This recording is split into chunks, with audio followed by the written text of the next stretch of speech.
Welcome to Two Friends in a Kitchen.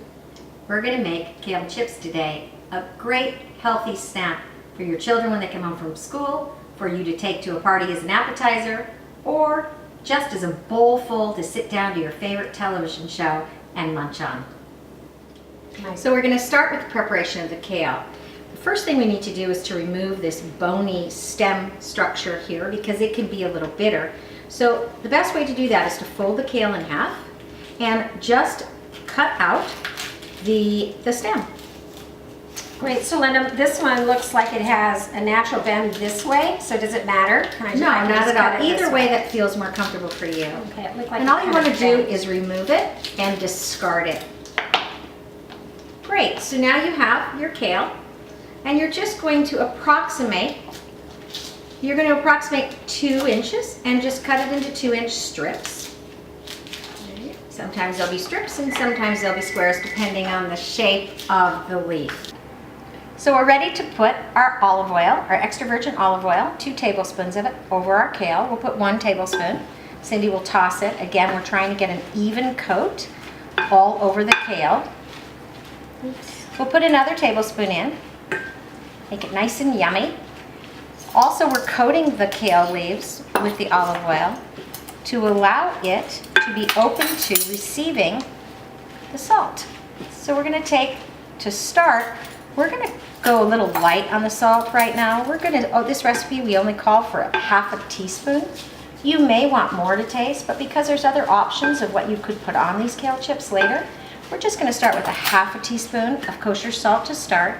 And once it's evenly over the kale leaves, we're going to pop it into a prepared cooking sheet that has been prepared with sprayed olive oil and pop it in the oven. Okay, looks pretty good to me. The oven has been preheated to 425 degrees.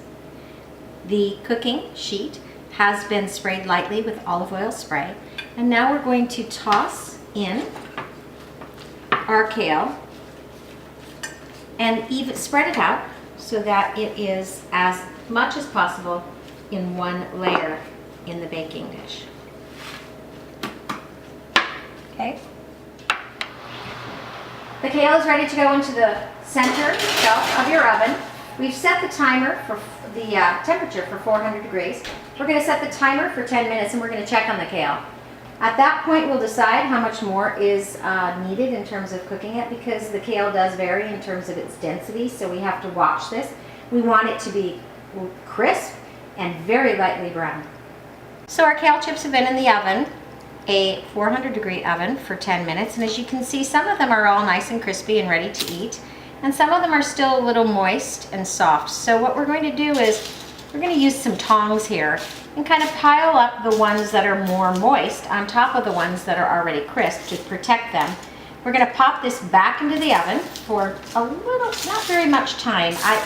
It could be as little as 2 to 3 minutes and as much as 5. So at this point, you do need to sort of hover around your oven, checking every couple minutes to see how we're doing. And again, protecting your dried ones. If you wanted, you also could take some of your dried ones out if you prefer, if they're really done. One of the things with kale, this is a really easy dish to make, but there is a little bit of a trick to it because you can't really calculate or count on the kale cooking evenly because it could be a thinner leaf structure, it could have more moisture than another and cook a little faster. So I'm just going to pull out some of the more cooked ones here. And I think I've protected the ones that I'm leaving in here and keeping the moist ones on top. We'll pop this in for another minute or 2, and I think we're going to have a delicious, tasty platter of luscious, yummy kale chips. Linda, these look really delicious. And you know what? I've never had a kale chip before. Well, you're in for a treat. Remember at the beginning we talked about maybe having some different flavors that we can put. Oh, so right. Today we're going to do a little taste test before we taste. We're going to add some. We're going to put a little bit of garlic salt on this one. So when they're warming out of the oven, you can take a spice that you like and enjoy. I chose some spices I like and enjoy today, although this one's not coming out very well. And this is some curry powder. The first one was garlic powder. And I'm going to take a little bit of ginger for the next one. Ooh, ginger. And we're lightly sprinkling. Don't put too much to overwhelm. See if you like them first. and then we'll leave this one plain. So let's do some taste testing. Okay, so I'm gonna start with the plain because since I've never had them before. Okay. You wanna try it? Sure. Ooh, they're yummy. Really yummy. And you Nicely know what? salted. It's like a chip, but it's gotta be healthier for us. Absolutely. It's total veggie. How about Okay, this one? next This one is is the ginger. Ginger. Okay, ginger. I love ginger. Oops. Very nice. Ooh, very Lightly good. flavored. Different. A This little one bit here different. is the was the curry. Well, I'm curry's my most excited. favorite, so let me see this one. Oh. Oh, It's great. That's the best. It's So great. far, that's the best. And then the last is good old fashioned garlic powder. Can't go wrong with that one. Right? Mm. They're all good. Delicious. Oh, yummy. Delicious. Very I think good. we have a winner. I do. I agree.